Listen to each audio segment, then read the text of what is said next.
Good morning mga kamitsu. May nag-comment sa akin na isa siyang OFW. So natatanong siya kung instead na ang asawa niyang gagawing principal is yung parents niya. So yan ang sasagutin ko mga kamitsu. At magkikwento rin ako regarding sa mga dapat gawin pa. Na marami yan pagdating sa OFW.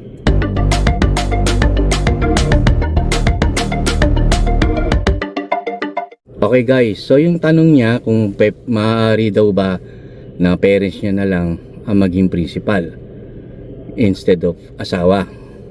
Yes, pwede yan mga kamitsu. Pero lagi niyong tatandaan na parents niyo yan at ikaw ay married na. So mangangailangan po talaga yan ng SPA form. No? Magpapadala ng SPA form ang bangko once approved na. Ginagawa lang yung pag-approve na mga kamitsu ha. Papadala sila dahil ipapa-consularize nyo po yan sa embassy kung saang bansa kayo naroon. So once na napa-consularize nyo na po yan, papapicture kayo, hawak nyo yung mga SPA, and then pipicturein nyo rin po mga kamitsu yung mismong SPA na naka-consularize na. So yun po yun, no?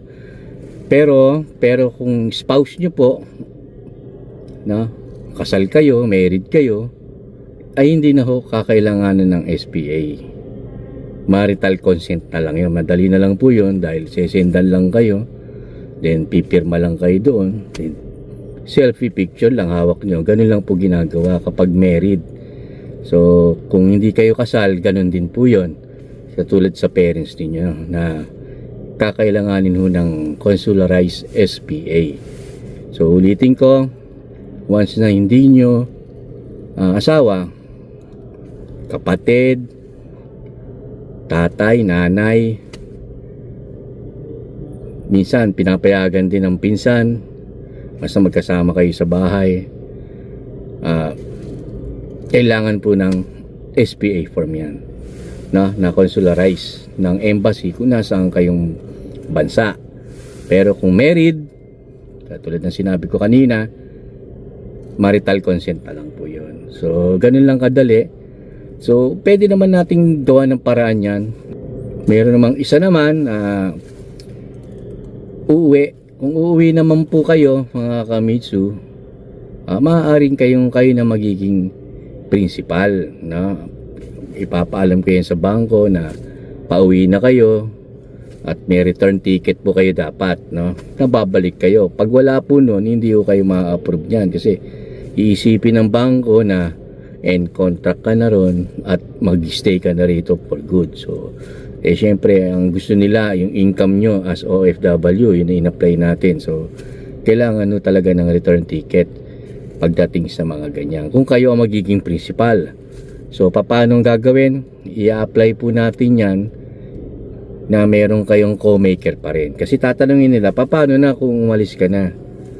Diba po, bumalik ka na ulit, no? After ng bakasyon mo, balik ka na sa trabaho, sa ibang bansa. Sino ang gagamit? Yun po yun. Yung paka-importante yan. Dahil pag walang gagamit, nakastock lang po yan, masisira na naman po talaga yung sasakyan. Tapos inuulog-ulugan pa.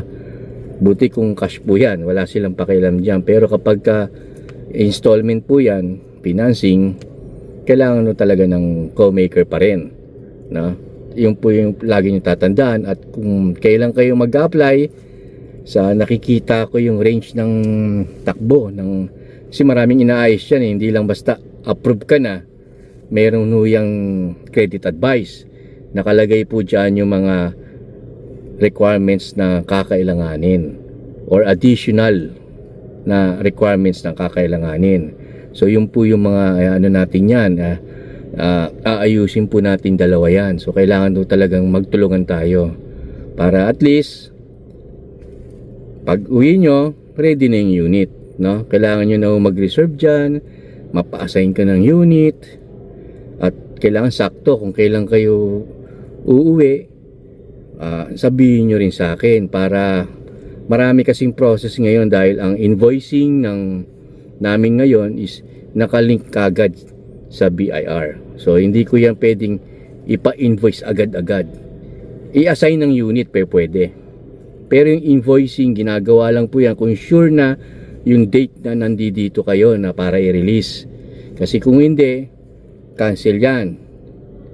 Parang ano yan mga franchising, mga pagkain, yung mga fast food like McDonald's, di ba? Pag napansin nyo, nagkamali sila ng punch, tatawagin ng manager, meron pa silang card na kinakaskas, may susi pa yan, kasi naka-tie up na kagad dyan nakalink sa BIR. Ganun din sa amin.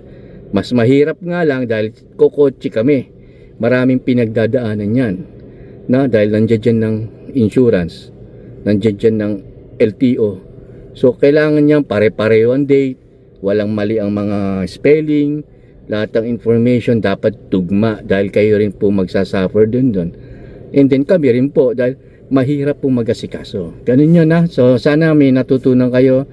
I-send nyo lang po sa mga kamag-anak nyo, mga asawa nyo OFW.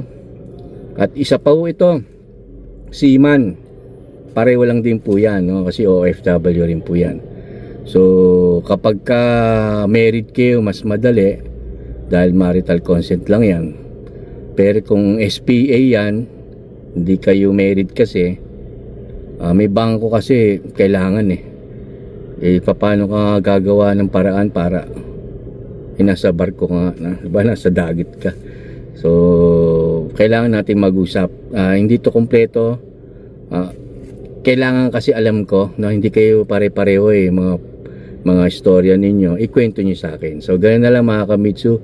Kaya kung bago ka lang, mag-subscribe ka sa akin para at least updated kayo sa lahat ng mga car loan tips ko, mga model lineups, mga exciting promo, para ma-explain ko, para at least tayo, black and white, wala tayong dapat itago.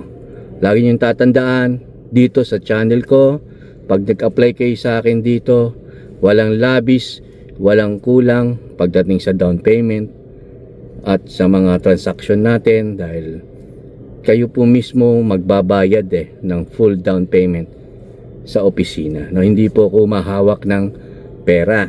Lagi niyong tatandaan yan. So ganun na lang, i-share niyo po ito para marami po makaalam.